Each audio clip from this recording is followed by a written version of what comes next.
Les thérapies non conventionnelles, dans le champ de la santé ou du développement personnel, semblent souvent extrêmement attrayantes. Mais que cachent-elles en réalité ? Elles peuvent certes nous exposer à des dérives, mais ce que l'on ne sait pas toujours, ce sont les raisons pour lesquelles elles peuvent nous faire du mal, les raisons pour lesquelles, au lieu de nous permettre de mieux nous développer, de mieux nous connaître, de mieux nous soigner, elles nous induisent en erreur. Et puis d'un pas à un autre, on tombe dans la dérive. Les témoignages que vous allez voir sont de vrais faux témoignages. Chaque fois, ceux-ci sont suivis d'un débunk.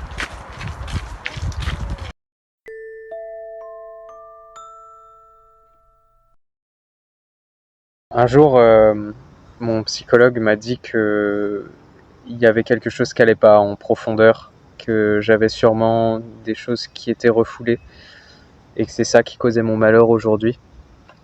Alors on a creusé et on a découvert que j'ai été abusé par mon père quand j'étais petit. C'est un choc. Mais je sais que c'est vrai parce que j'ai des souvenirs assez précis maintenant qui me sont revenus. Donc on travaille ensemble aujourd'hui avec mon thérapeute pour résoudre ce traumatisme qui me crée beaucoup d'angoisse. Le fait de m'en rappeler, c'est assez douloureux. Et il m'aide aussi à me débarrasser des personnes toxiques qui peuvent encore aujourd'hui abuser de ma confiance et abuser de moi.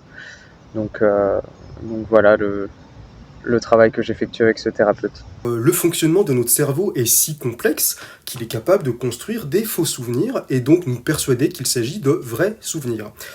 On a par exemple tous tendance à idéaliser certains moments de notre passé qui en réalité étaient pas si cool que ça.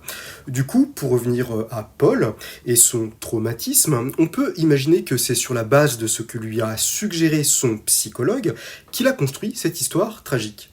Le problème, c'est que là où il n'y avait pas de traumatisme au départ, eh bien l'incrustation d'un faux souvenir de cette nature peut en construire un vrai et avoir les mêmes conséquences dramatiques.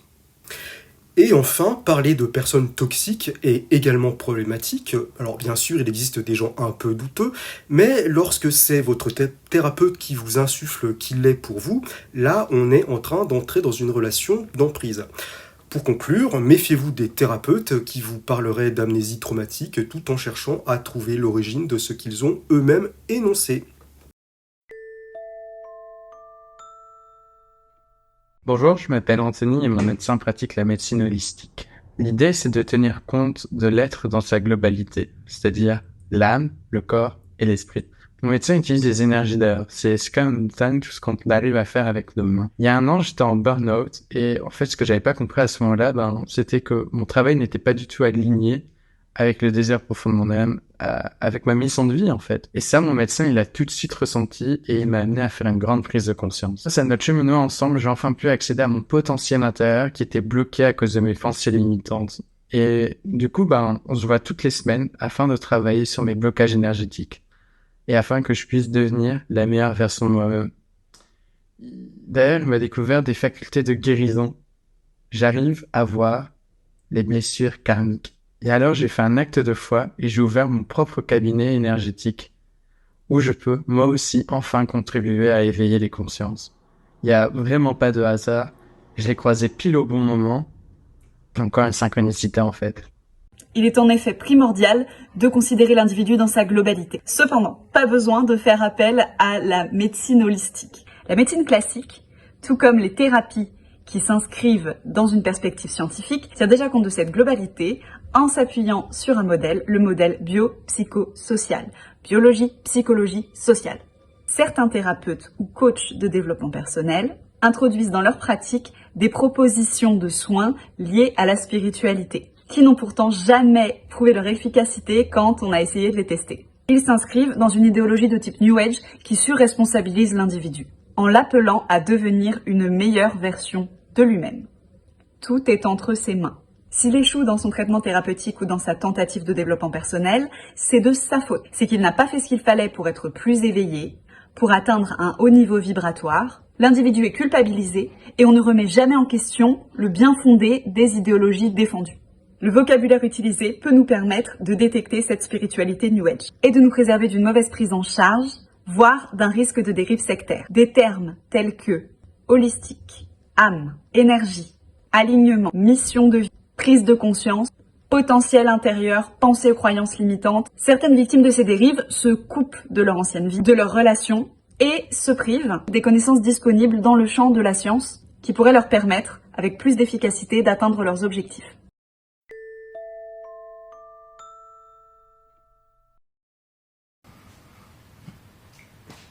J'aime beaucoup la culture orientale. D'ailleurs, je suis un grand fan de manga. Et j'ai découvert le chi en lisant le manga All Mighty Master. En plus, je fais du kung-fu wushu. J'ai trouvé des moments d'intense paix intérieure en méditant avant les combats. La méditation est une partie intégrante de ce sport. Ça m'a appris à comprendre et à maîtriser mon chi. Et là, j'ai découvert les cours de Qigong pour canaliser mon énergie. Depuis que le gouvernement a imposé un pass sanitaire, j'ai découvert tous les travers de notre société industrielle.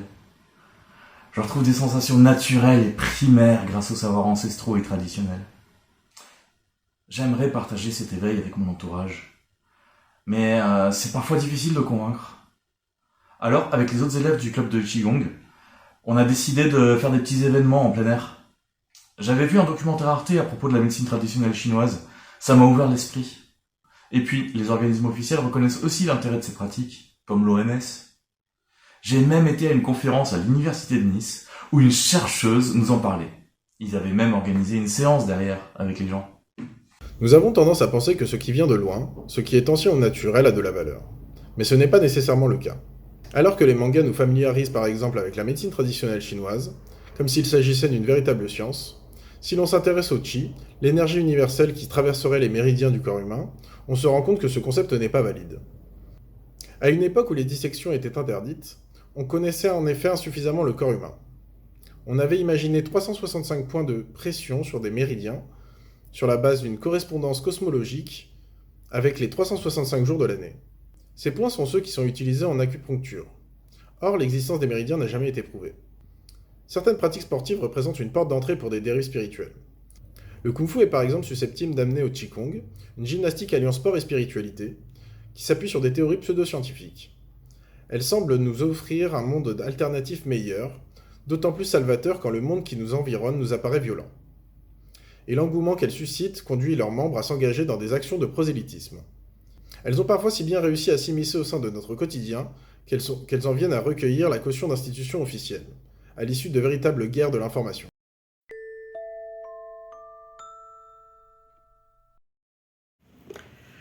Je m'appelle Aurélie et ça fait quelques mois que je vois une thérapeute pour des douleurs au ventre que les médecins n'arrivent pas à expliquer. Et en fait, elle a compris que c'était transgénérationnel. Effectivement, dans ma famille, beaucoup de femmes ont vécu des violences commises par des hommes. Et mon arrière-grand-mère a vécu même une grave agression. Et en fait, le ventre des femmes, c'est ce qui porte la vie. Et c'est pas pour rien si on parle de deuxième cerveau. Donc, mon ventre rejette cet héritage, cette souffrance dont j'ai hérité. Et ce sont les mémoires générationnelles qui s'expriment en moi pour que je coupe la répétition des schémas familiaux. Cette personne consulte une thérapeute. Mais quelle est la qualification de cette thérapeute ? On peut douter de sa compétence sur la dimension évoquée car la psychogénéalogie, qui affirme que nos problèmes seraient la conséquence des traumatismes vécus par nos ancêtres, n'a aucun sens sur le plan scientifique. Ce qui est dit ici est juste faux. Dire que le ventre est notre deuxième cerveau, c'est un raccourci. On y trouve beaucoup de neurones, oui, mais de là à parler de deuxième cerveau, c'est assez simpliste. Notre ventre n'a pas de conscience ou de mémoire de ce qui aurait pu se passer il y a 100 ans dans nos relations interpersonnelles, par exemple ici, entre femmes et hommes. On pourrait penser que ce n'est pas si grave, mais ces idées pourraient en plus affecter la personne dans ses relations, alors qu'on pourrait peut-être continuer à chercher une solution à ces problèmes du côté de la médecine. Ne nous laissons pas piéger par des informations qui ressemblent à de la science sans en être. Avec ma femme, on amène notre petite Léa chez une kinésiologue qui est spécialiste en intégration des réflexes archaïques parce qu'elle a du mal à gérer ses émotions. La kinésiologie, ça permet de s'harmoniser et d'identifier des blocages internes qui sont la traduction, si on veut, de conflits intérieurs, donc via un testing musculaire qui consiste par exemple à tester le tonus du muscle qui est soumis à un stress. En plus, ma fille est HPI, donc hypersensible. Elle s'ennuie beaucoup à l'école, elle a donc des difficultés de comportement et ça la rend malheureuse car elle ne peut pas vraiment exprimer ce qu'elle ressent réellement. Parfois la kinésiologue nous dit des choses bizarres, n'empêche que depuis qu'elle voit Léa, il y a beaucoup d'améliorations, il y a moins de colère à l'école et même à la maison, donc finalement ça a peut-être du sens. De nombreux enfants présentent des difficultés dans l'identification et l'expression comportementale de leurs émotions. Il est parfois difficile de savoir quel professionnel consulter. Faut-il un suivi psychologique, un suivi qui peut apparaître comme long, effrayant, intimidant? Les parents utilisent souvent les réseaux sociaux, les médias ou le bouche à oreille. Or on y trouve de façon massive des thérapeutes de fortune qui profitent de leur anxiété pour leur vendre sans en avoir les compétences. Des solutions rapides et simplistes, ce qui est très séduisant. En ce qui concerne la kinésiologie, c'est une pseudo-science, c'est-à-dire une discipline qui ressemble à de la science, sans en être. La Miviludes et l'ordre des kinésithérapeutes, par exemple, alertent quant à son usage, suite au signalement de nombreuses dérives.